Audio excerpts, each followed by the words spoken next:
This episode is supported by two companies invested in advancing GPCR research, GeneTex and Eurofins DiscoverX.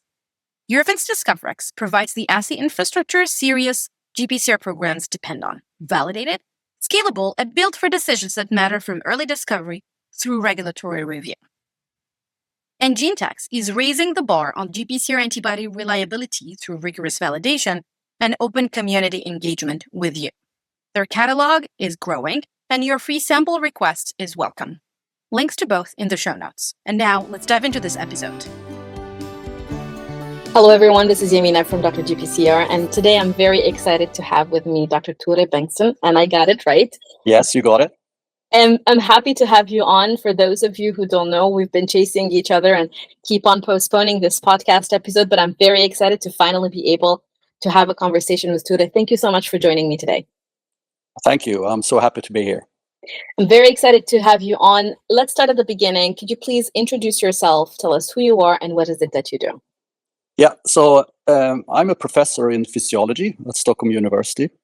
I've been working with pre-diabetes, type 2 diabetes, obesity, and the mechanisms behind these diseases for 25 years. And I'm especially interested in beta-adrenergic receptors, because I think they actually regulate a lot of more things than people believe, and that's kind of my real interest. And I'm also a kind of an entrepreneur, so I've started several companies.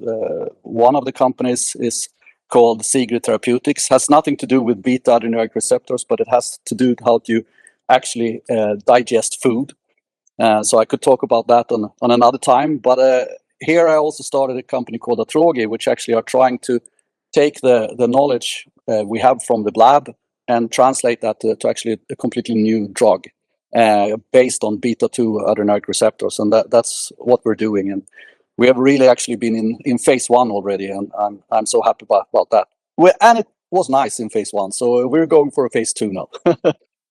Congratulations. It's very exciting. And to be honest, I've been following Atroge for a couple of months now, and I've been seeing the evolution, at least of what's visible outside on the social media front. Yeah. All right. If you were not a scientist, what would you be doing? That's a good question. And I think I actually could be a historian or a writer, something like that, because I really like to tell stories in that context. I'm really into runes. So the Viking runes, the Viking way to write. And we have in Scandinavia a lot of rune stones. And I can actually read runes. So it's not the magical part of it, but actually read runes and tell what these stones tell you. And it's very fascinating in that they're still there. And people look at them, and it's a really nice thing. So I could be something along those lines. It's still about storytelling and communication, which is essential not only in science, but also in biotech and building companies. Yeah. How did you become a professor? Was Tore as a child or as a teenager focused on science, or your path led you here? Yeah, I can actually tell you a small story that I don't share so often, but I can share it with you. So when I live on an island, actually, in the archipelago in Stockholm. So we have a lot of water around us and so on. And when I was a child, about 10 years old, me and my father, we went out ice skating, so quite a lot. And my father asked me in the summer, before the winter, and he asked me, Tore, what happens if you go through the ice? I mean, what will happen? And I said, I don't really know. And he said, can I test that? Because you have to. This is a life and death thing. You have to be able to actually go through the ice and then survive. And I was like 10 years old, and it was summer, and everything was fine. And I said, of course, yes, father, you can test that. So the time flies, and then it's winter. It's very cold. It's ice out on the water. And my father is making a big hole in the ice. And I'm asking, what are you doing? And he's saying, I'm going to catch a very big fish. And suddenly, boom, he pushes me down into the water. So really, really cold water. I go down. I am so fast, go up, comes up, and I'm not freezing or anything. I have this adrenaline rush that is tremendous. And this is kind of the key to the whole thing I've always been interested in. The sympathetic nervous action, what actually happens, because it's a tremendous thing that happens. I survived. All my body functions were changed. I'm going down in this ice cold water. It's a shock. I look up and I don't understand what's happening. I'm down in the water, looking up on this hole in the water. Just swims up, take me up on the ice. I'm not cold because you don't feel the cold there. You're in this kind of stress situation. I walk home to my mother, and she's of course super angry with both me and my father. But the trick of this, or the point of this story, is that at that point I was so interested in what actually happened with my body. It was like tremendous kind of energy. I didn't freeze from the beginning. Walking home was actually starting to be a bit cold, but from the beginning I was not. And I've been researching sympathetic nervous action since that point. And I've also learned this from my father. Do the experiment. You will not know what happens before you've done the experiment. And Wow. yeah, that's a short story of what actually pushes me into this area. So your dad pushed you into the water, and actually your physiological response pushed you into science. That is Yes. it's a very interesting story. You know, I spend time, I do these heat and cold exposures, and it's very interesting as a feeling. You spend, I don't know, X number of minutes in the sauna, and then you dip into the ice cold water.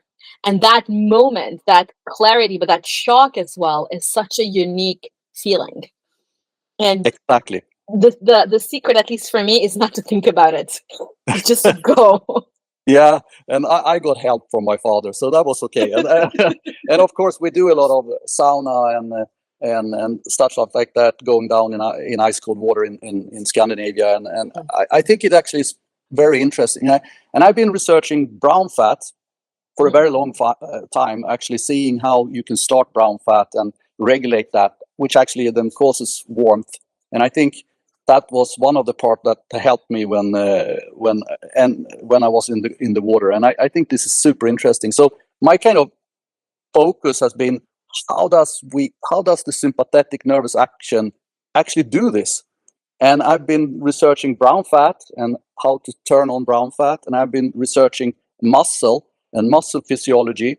And then I've kind of taken this into the area of, if you can start these kind of effects, can you actually treat disease in some way? Because I think, as you say, I think it's actually a positive thing. It's like exercise, that's very positive for you. But you shouldn't overdo it, of course. If you overdo it, that could be problematic. But there is a sweet spot that you can actually get very many beneficial effects. And a lot of that is actually coupled to the sympathetic nervous action. And people tend to forget that it's actually not negative, because when you talk about stress, people always go, oh, this is dangerous. Oh, this is not good. It's actually positive. Don't overdo it, but some of it is super positive. As you Mina, when you go down in the cold water, you start these actually positive processes, and you feel it. It's Yes. Yeah. I feel it's interesting because once I'm in the water, the feeling I have is this clarity in my head. Everything all of a sudden. Have you watched the movie? It's an older movie. It's called Limitless, with Bradley Cooper. But it's about this guy who doesn't have the discipline. His brain is all over the place, and his ex-brother-in-law gives him some kind of a drug. And then he takes it and everything becomes nice and clear. And when I first saw the movie, I told myself, oh, I wish there was something that would make me feel like that without it being a drug. And turns out that doing this hot exposure followed by this cold exposure has this similar effect of, brain clarity. Yeah. And that is clearly what happens when you activate the sympathetic nervous action. I mean, time slows down and you think faster and more clear and all of that. But my later kind of days here has actually been focusing more on muscle, because one of the things that the sympathetic nervous action actually does, and especially beta-2 stimulation, is to stimulate muscle growth. And that is known from a very long time. It's actually known in sports. A lot of people use asthma medicines to actually gain function. So they run farther, faster, and so on. It has been used by weightlifters and also people trying to make their body nicer in different ways, so bodybuilders. All of it kind of have been illegal. It's been used in cattle. So something which is called repartitioning. If you give a beta-2 agonist to cattle, they actually lose fat and build muscle. And that is illegal in United States and in Europe, but it's still used in some other countries to actually get better beef. And that I think is so interesting. So I've been working on that, trying to understand how that actually works, and if you can use a beta-2 agonist to stimulate these processes, especially muscle growth is very, very important in many cases. For example, nowadays when people take Ozempic and GLP agonist incretins, you actually lose muscle. So if you could help in that, that would be a tremendous win. And in itself, if you can get a drug that actually help with getting less fat but build muscle, you have something that is really, really important in the field, because that's healthy weight loss. And that would be very good. And so I've been trying to understand these kind of processes, and I came to the conclusion maybe 15 or even 20 years ago that it was very difficult, because classical beta-2 agonists, when you stimulate muscle growth or anything, they stop working after a while. So bodybuilders, for example, they take beta-2 agonists, and then after a while it stops working. They need to increase the dose and increase the dose and increase the dose, and after a while they have to stop. So that wouldn't work as a real drug. And that's when I came to the kind of insight that we need to make a new, better beta-2 agonist. And that is what I've been working with the kind of the last 15 years, making a better beta-2 agonist. And we have done it now. And we have published in Cell, for example, on this specific way how we did it. Because what we did was to make compounds that stimulate the receptor in a novel way. So you kind of distinguish between the signaling events, and that is really fascinating. And now we have a drug that doesn't desensitize, it doesn't stop working. So I think this is the It's very exciting, and you said so many interesting things, and now I have to figure out which door do I go through. Sorry, I talk a lot. I know. No, I that's not a problem at all. If we go back a little bit to the exercise parts and about overdoing it, I've learned this the hard way, because when you look at, for example, from an exercise perspective, when you look at culturally, we're being told, oh, you have to do very hard exercise every day. Yeah. And the reality is it's not true. And it's also person dependent, and building that cardiovascular capacity in order to then do that type of exercise and focus. For example, I've been watching videos where people say, well, you have to do compound movement with large weights, and that builds muscle. But then no one tells you how often do you need to do that in order to let your system to recover, and then for that to be beneficial. Yeah, I'm a Swedish man, a Swedish citizen, and we have a word in Swedish which is called lagom, which means that you shouldn't do it too much, you shouldn't do it too little, you should do it lagom, in the middle. So I think this is very true for anything in life, but especially for these kind of things. You have to, of course, rest. You have to do it not too much and not too little, if you're not trying to push yourself to some record. But I don't think that's most of us. We should be careful in that context. But I think, as you say, exercise is positive. We know that from so much literature. But we should be careful. And this is what we have tried to do with our drug, is also to get into that sweet spot, which is not too much and not too little. And of course, some people tell me, like when I'm talking about this, why should we have a drug? We should just go out and exercise, right? But most people have a problem with it, and most people can't, and so on. And we're not making an exercise drug in that context. We're making a drug that builds muscle. So, yeah. Before we go further, a small ask. A lot of you listen regularly but haven't subscribed yet. Now is the time. And a review helps others like you find the show as well. And speaking of community, a couple of things worth mentioning before we continue. The Dr. GPCR University is where you go to learn with purpose, expert-led, live and on demand, and part of a nonprofit mission to advance the field. Then join the Dr. GPCR ecosystem to stay in the know on upcoming live and on-demand masterclasses, community updates, and so much more. All the links are in the show notes. Back to the episode.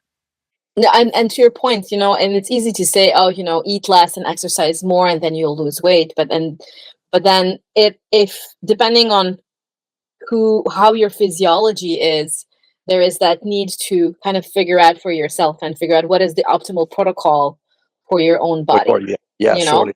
And you were talking about stress. Yes, stress, it can be good. And stress on the muscles in order to build them, that's what they need. You need to, stress them and then give them the recovery time as well. But I feel like not having a drug that could give that little push to allow the body to better handle these types of exercises could be a really breakthrough. That is an excellent thought of you, because what we've actually, I'm coming back to what we are doing, but we have shown both in classical beta-2 agonists work and also with our novel beta-2 agonist that this is also on top of exercise. So you're completely right. It's not like you're taking it away, but if you do exercise and then put this on top, it will actually get better. So I think that's clearly, and yes, I think everyone is unique. So you have to have a unique way to do stuff in this context also. Yes. And as scientists, you need to have the protocol that goes with your body, with the mood, and with the alignments of the stars and hormonal shifts for women. So that takes it to the next level. I'd be curious to hear a little bit more, if we can go back in time, about your trajectory as a scientist and your studies. What were you initially interested in beyond the let's say interesting effects of being pushed into very cold water? So I actually started my PhD with Barbara Cannon and John Nedergaard, and they are very famous in the area of brown fat. So it actually comes from the thinking of like how do we actually warm ourselves, and I worked a lot with how brown fat, the fuel of brown fat, glucose taken up into brown fat, and how do we start brown fat to make energy. So that was kind of my first love with brown fat.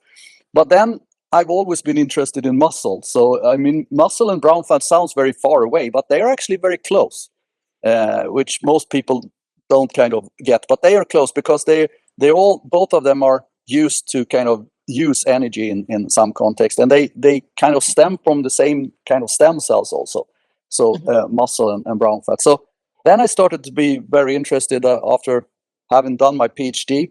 I started to kind of focus a little bit more on muscle, trying to understand muscle and how energy is taken up into muscle. Because brown fat, I love it, but it's a very small part of the body. It's very effective in itself, but muscle, that's 75% of all glucose homeostasis is muscle.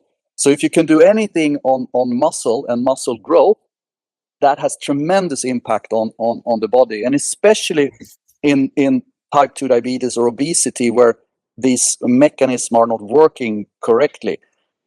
So that's where I weared onto that, and then I did that during my trajectory into a full professor, and now I can decide whatever I want. So I'm still in love with muscle and brown fat, but that's where I'm kind of at.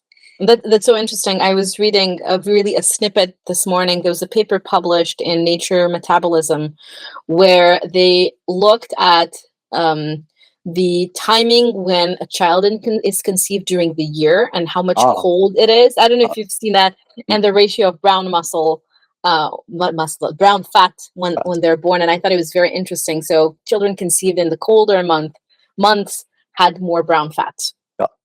No, I think I think the physiology and the evolution behind this is tremendous. I mean, we forget that most of us I'm talking about humanity now, maybe has not too much clothes and are living in certain situations where you can be quite cold even when you get birth. So I think this has actually had a evolutionary real effect on us. And I still think brown fat has actually some, I mean, it is very important in certain circumstances. So I'm not saying brown fat is bad or worse than muscle. I'm just saying both of these organs are very fascinating. No, absolutely. Absolutely. And I think a balance is very important there. And the more muscle mass people have, especially as they age, the less injuries and more stable they are. So that's also very important to consider. Yeah, Jamina, you're spot on. So you actually lose about 1% of your muscle after you turn 50. So I'm actually 55. So I've started to lose muscle, even though I train. And that is exactly what you're saying. I think this is something that is overlooked quite a lot is that if you don't have muscle, your metabolism goes down. You start to freeze. And if you talk to an older person, that is actually very common that people are old. They start to kind of freeze. And you fall down and you break something. And that is usually something that could actually kill you. So it's completely the correlation of muscle mass and longevity here is actually very, very nicely correlated. So I tell all of you who listen to this, keep your muscles. And you need to train. And you can train even if you're older. That's not the problem. But maybe you need to be a little bit more careful and actually do it a little bit differently because you need more rest between. But do it because it actually saves lives. It could save your life. Yeah, I agree. I agree 100% with that. Absolutely. Once you became a professor, how you mentioned, building companies, where does the entrepreneurial side of Ture come into the picture? That's a good question. So I had this idea that I could stimulate the beta-2 receptor in a completely novel way. And I was actually clear at that point and now also that this is something good. And I wanted to put it on the market in some way. And I'm trying to do that. That you can't do if you're just working with basic science or the amount of money you have to your disposal as in a university. It's impossible to take it the whole way. So I had this idea and I was kind of really sure that this idea would actually work in the end. So that's why I had to transition to being a professor, which I love, to also be an entrepreneur, to actually take in money for this idea from investors and then move forward. And that is what we actually did. So I took in investors into Atroge and we have made a completely new drug, taking it from actual thinking from the beginning. Now we're going in for phase 2. And that is quite an undertaking, actually. Much harder than I thought from the beginning. Much more work. Maybe I think that's what also allowed you to go this far, because you didn't know what it would be like. No, exactly. It's good sometimes to be a little bit naive in this context. I absolutely agree. Clearly, we're talking about beta-adrenergic receptors and muscle and metabolism. Yeah. I do have this question, and I'm assuming the answer to this one, what is your favorite GPCR, would be the beta-adrenergic receptor. Yes, the favorite. It is beta-2. I mean, it's beta-adrenergic receptors per se. It's beta-1, beta-2, and beta-3. The beta-1 I don't like so much, not because it's not important, but it has side effects when I'm trying to do stuff on the beta-2. So beta-2 is my favorite, but I also like beta-3. And the beta-3 story has been going back and forth. For a long time, everyone was favoring beta-3 also as a receptor for brown fat in humans. Mm-hmm. But then there has been a discussion if it's beta-2 instead, and there is still debate on this. But beta-2 and beta-3 is really nice receptors. That is wonderful. When I think about beta-2 adrenergic receptor, I think about, a very good control in an assay for a more complicated receptor. And what you just shared with me for the past 30 minutes shows that although we might have categorized the beta-2 or the beta-adrenergic receptors as, been there, done that, we know everything about them, receptors have more surprises for us. Yeah, excellent, you mean, and I think this is something I really would kind of put out there for people who are not really deep in the field. Normally, people have thought like you, like, okay, you have a receptor, and then you have one signal coming from the receptor. Yeah. That's how people have been taught in school, for example. But that's not necessarily correct, or I would say it's actually incorrect. What happens when you stimulate the receptor in almost all cases is that you have several signaling pathways coming from that receptor.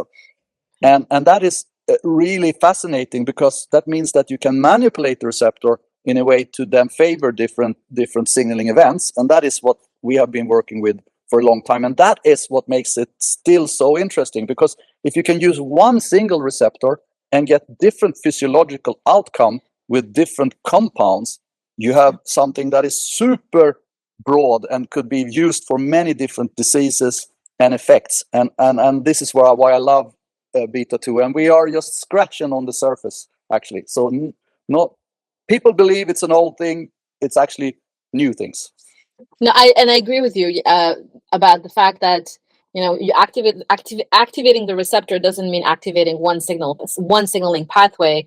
It's activating multiple ones, and the cell has to integrate all those in order to give you the output. I think what we're lacking in general is an understanding of the activation of which pathway leads to what type of physiological response. What is the beneficial response we're looking for? Yeah, exactly.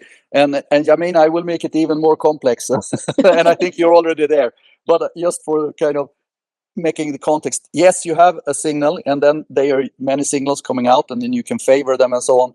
But then you also have a temporal part of it, meaning that time, because that can also change then. And then you have one receptor, but you have a multitude of signaling events. And then, as you say, if you put that together with other signaling events from other GPCRs at the same time, wow, then you have something that is extremely interesting. And also, if we can utilize that, we can start to understand why the body is so complex, even though we have quite few GPCRs. I agree. I absolutely agree. I was at a Gordon conference 2 years ago. It was a molecular pharmacology Gordon conference in Switzerland. And there was a talk around all sorts of biosensors that would allow you to track receptor activity away from the plasma membrane. And although, you know, you engineered the receptor and you were able to measure the signaling, but one question stayed with me is, so what?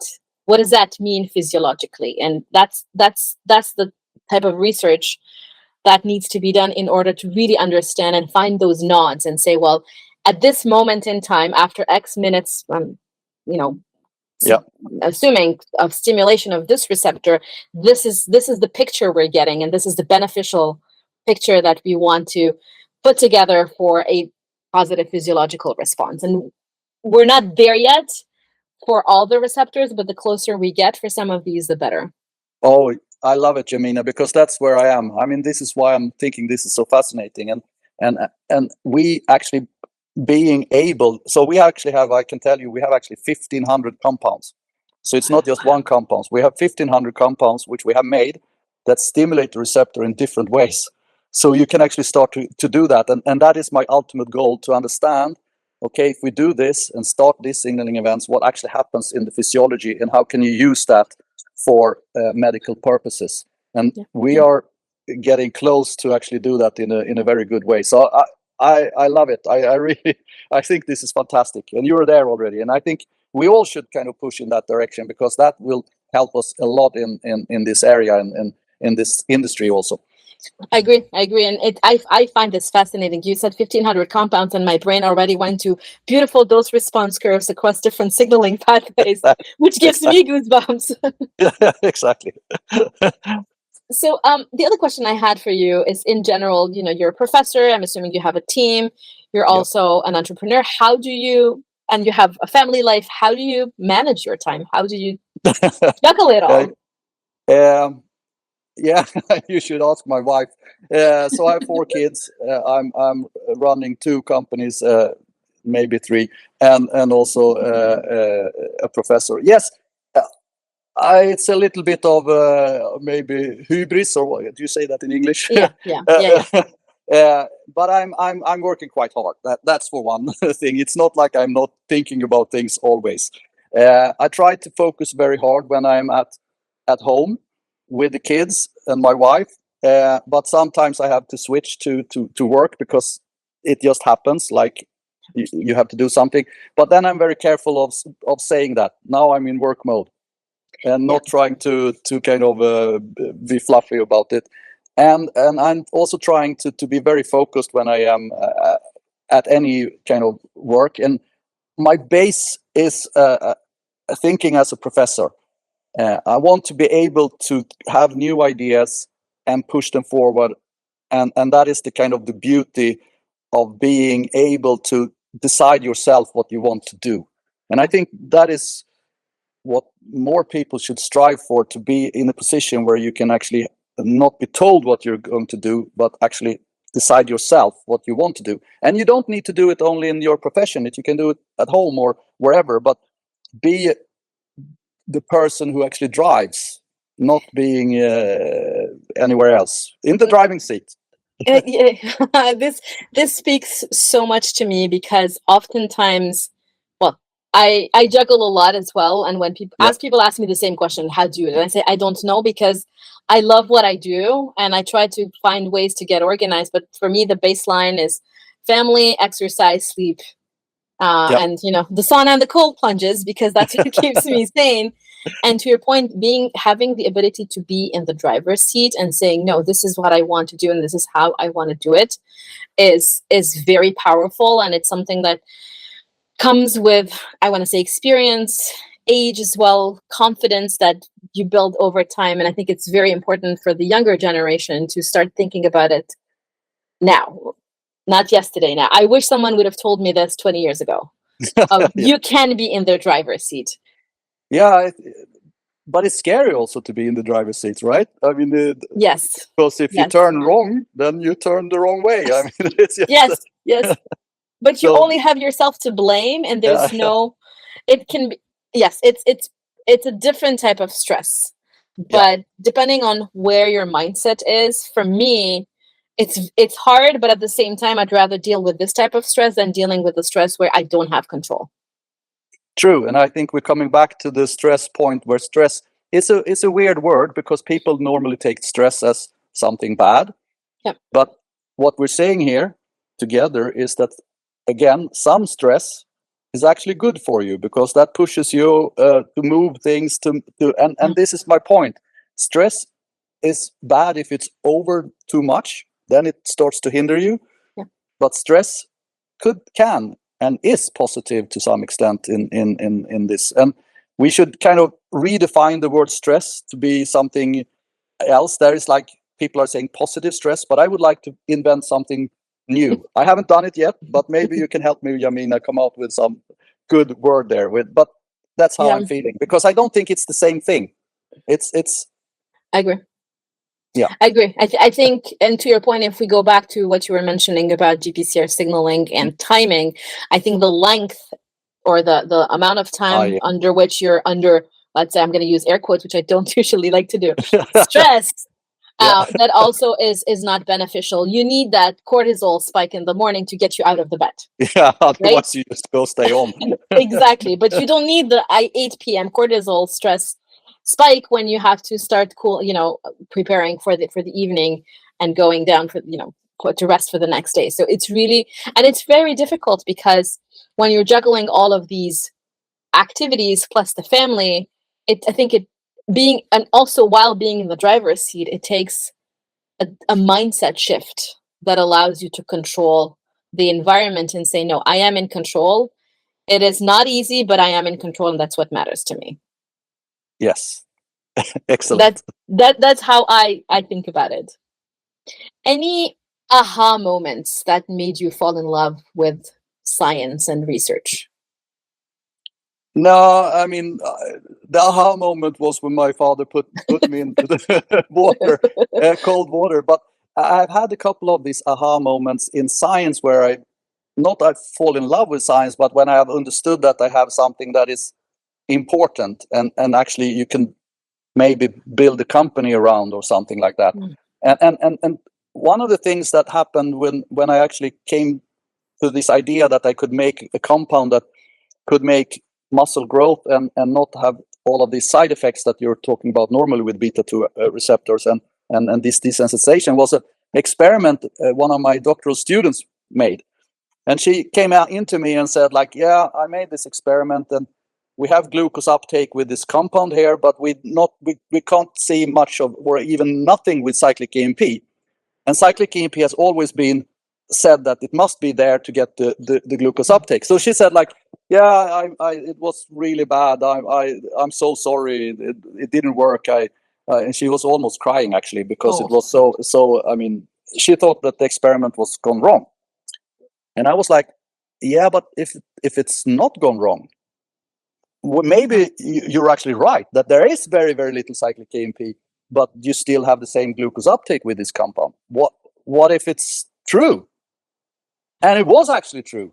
So sometimes having not a signal is actually also good. So you can reverse it. Having a signal is good, but also not having a signal.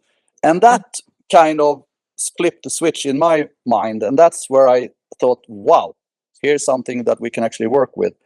And that actually pushed me very far into this kind of with different signaling events, because there you can cut away some signaling events. And that's a little bit different that most people have thought at that point. No, I agree. Speaking of advice and students, what would be your best advice for young scientists who want to enter the field? So it's very difficult, but I will try to say the same thing I said to my son. My son is 19. He's just started university. And lo and behold, he's taking the same course in the same university, and I'm going to be his professor. Wow. So he's taking biology with chemistry. So I think the point I'm trying to push over to him is the same thing. Don't see everything like, when you're young, you think that everything, like, it's a path you have to go, and you're not in the driver's seat. Someone else tells you, do this experiment, do whatever, and you never, especially if you're in school, you never really think about it. You just do it, right? Because you have to do it.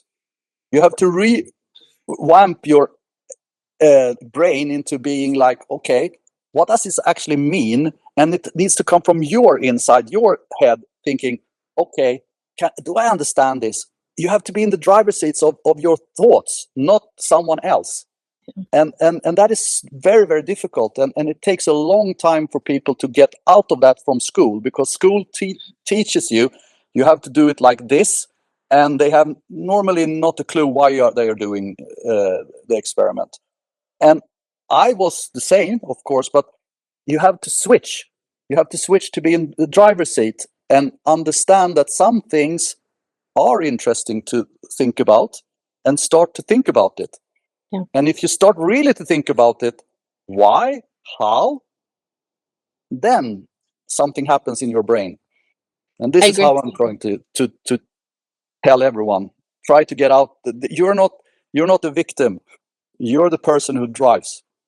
I agree. Which, the story reminds me of a homework discussion I had with my oldest, and he needed to do some kind of a division, large numbers, and I showed him how I learned how to do it. We figured out what the result was, and he said, "Well, I'll ask the teacher," because he was taught to do it in a different way. And I said, "Well, your exercise requires two things: one, to do it the way they taught you how to do it, and number two is the end result. You understand how we did it together, and so you have the end result. Now all you have to figure out is how is it taught, but that doesn't mean that's the only way to do it." No. And I maybe I can give you another thing which I also tried to say, and this comes from my wife.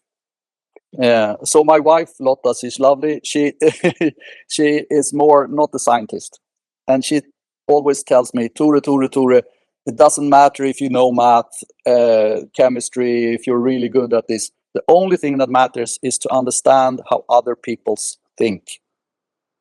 So, and that is a key thing which I've tried to learn, because I'm a scientist. I believe in numbers. I think that will go through everything. No. If you're talking about, even in science, you need to convince people that you have something. You need to convince funding. You need to you need to talk to people. You have to think how does this other person think that you're trying to interact with? And I think that is super important, and it gets more and more important the older I get. So she's right. That is the key. Don't think about you. Think about the next person. What is driving that person? What do they need?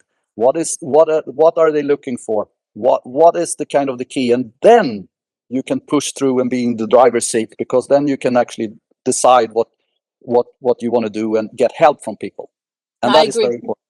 I think that's very important, and that's very sage advice. I've been watching the videos and podcast episodes of this lady called Vanessa Van Edwards, and she is a specialist about how to express yourself and how to talk to people. And she's all about making sure that you not only signal competence, which I think scientists were pretty good at signaling competence, Yeah, normally. but you know, numbers and Yeah. facts and details, but also how to signal warmth, that you are an approachable person so that people would want to approach you. And so she had made this comment about, oh, test your LinkedIn. And so I did test my LinkedIn, and I signal 100% competence. And the warmth needs to work, which is something I will be working on. But it's interesting how I want to say, scientific brains work, because what the warmth cues I got as a suggestions to put onto my LinkedIn, to me sounded very much like fluff. But Yeah. but then I had to think about it and say, well, the LinkedIn profile is not for me. It's for others to see me and to come to talk to me. And it goes back to the advice that your wife gave around thinking about how to communicate with others and get to understand them so that you can be in the driver's seat. Yes, that's very good. Wonderful, wonderful. How many do you go to? Any conferences? Any ways for people to interact with you if they have questions, want to learn more about what you do? Yeah, sure. I was at EASD here just a couple of weeks ago in Vienna, and I think it was actually fantastic because it's super big. It's like 15,000 people or even more. I don't know. It's like super big, but it actually, I think most people should try to go to more interactions, because we have been a little bit lax now with, well, I mean, Teams and whatever, Google Meet or whatever you use.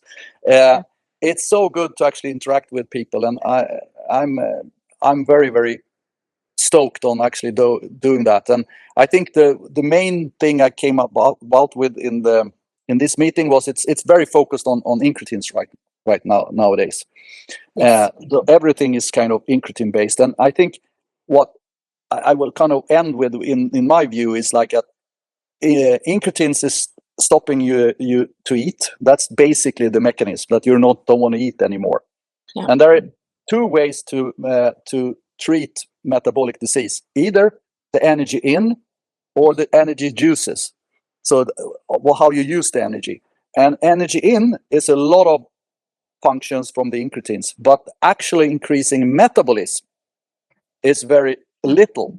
And that is where we are kind of trying to push that area to start muscle growth, for example, increased metabolism, better mitochondria, and so on. And I think that is a huge concept that I think the industry should be more interested in, because right now we're a little bit too focused on the incretins.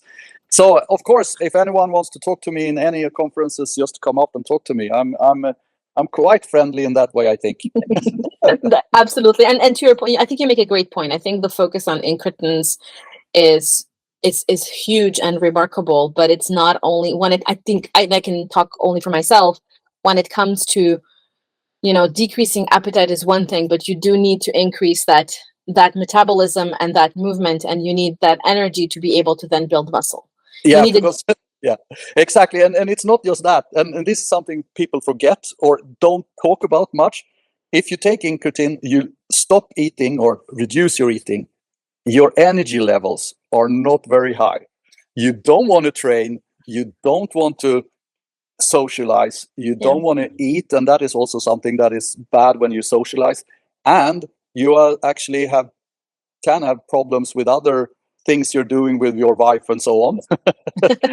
so it actually gets very boring.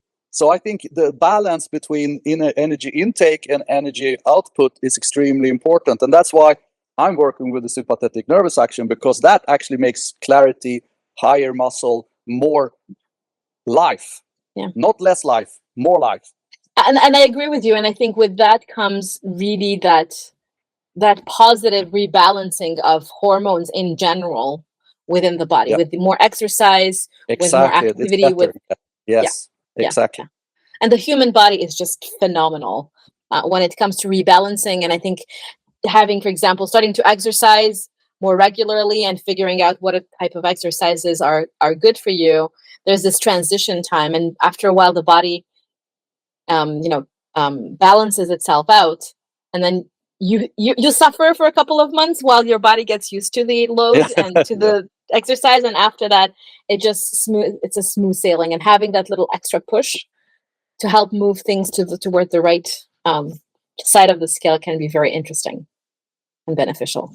Ture, thank you so much for your time. I really enjoyed our conversation. Well, I did too, so I think this was fun. Thank you so much. Yeah. All right, bye. Bye-bye.